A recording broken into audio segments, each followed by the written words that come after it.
বিশ্বের ইতিহাসে একটা মহিলার নাম স্বর্ণাক্ষরে লেখা হয়ে গেল। আয়াতুল্লাহ আলী খামেনির যে মেয়ে মুস্তাফা খামেনি, তার বাবার মৃত্যুর পরেও যেভাবে যুদ্ধ সংগঠিত করছে, দেশ পরিচালনা করছে, আমেরিকার বিরুদ্ধে যুদ্ধ করছে। আমেরিকা হচ্ছে বিশ্বের মধ্যে একটা সবথেকে শক্তিধর দেশ ছিল। সে আমেরিকার বিরুদ্ধে যুদ্ধ করে আমেরিকাকে নাস্তা নাবুদ করে দিচ্ছে, নাস্তা নাবুদ। আমেরিকা এখন যুদ্ধ বন্ধ করে আলোচনা আসতে রাজি, কিন্তু সে আলোচনা করবে না। কেন কি? তার বাবাকে যখন মেরে দিয়েছে, আলোচনা কিসের? তোমার ক্ষমতা, তোমার দম্ভ আমি শেষ করব। এই জায়গায় একদম বিশ্বের ইতিহাসে মুস্তাফা খামেনির নাম স্বর্ণাক্ষরে লেখা থাকবে।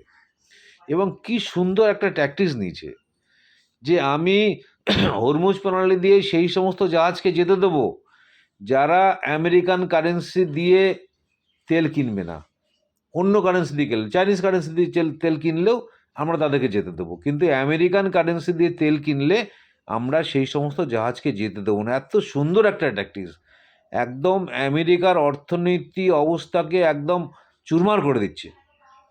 এবং আমাদের খুব দুঃখজনক, প্রত্যেক ভারতীয়ের জন্য একটা খুব দুঃখজনক যে এমন একটা প্রধানমন্ত্রী আমরা পেয়েছি, এই ইরান আমাদেরকে তেল বেচতো আমাদের কারেন্সিতে।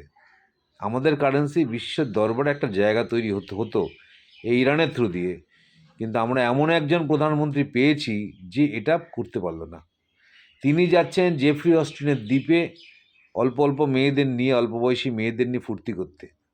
তিনি যাচ্ছেন আমেরিকার পদলেহন করতে।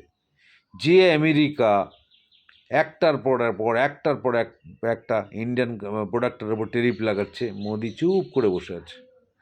এই মোদি আমেরিকার কৃষকদের প্রোডাক্ট অনায়াসে ভারতবর্ষে যেন নিয়ে আসতে পারে, বাণিজ্য করতে পারে, তার জন্য একদম জায়গা করে দিয়েছে।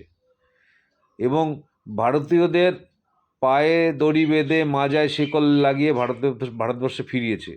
এবং এই আমাদের অপদার্থ প্রধানমন্ত্রী, সে বলছে যে ইস্কিবার ডোনাল্ড ট্রাম্প সরকার, অথচ যথেষ্ট পরিমাণ অসম্মান, অবমাননা, অপমান আমাদের ভারতের উপর করেছে। সেই কারণে যে চলছে, মুস্তাফা খামেনি যেভাবে লড়াই করছে, আমি মুস্তাফা খামেনিকে সেলুট জানাই, তার পাশে আছি।